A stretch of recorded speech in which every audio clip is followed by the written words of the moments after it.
আল্লাহর রসুল বৈশা আছেন, তো জিবরিল আলাইহিস সালাম হাসতে হাসতে আসছে, বড় খুশি আজকে। আল্লাহ রসুল জিজ্ঞাসা করছে এত খুশি কেন? বলছে সুসংবাদ নিয়ে আসছি, আপনিও খুশি হয়ে যাবেন। বলছে কি সুসংবাদ?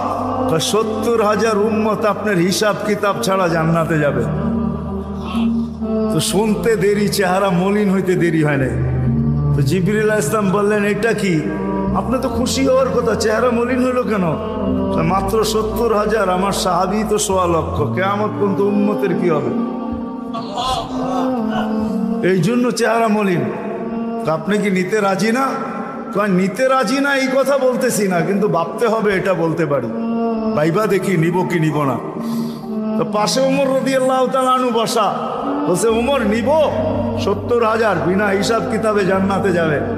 তো যেমন ওস্তাদ তেমনই তো ছাত্র হয়, পীর যেমন মুরিদও তো এমনই হয়, ঠিক না?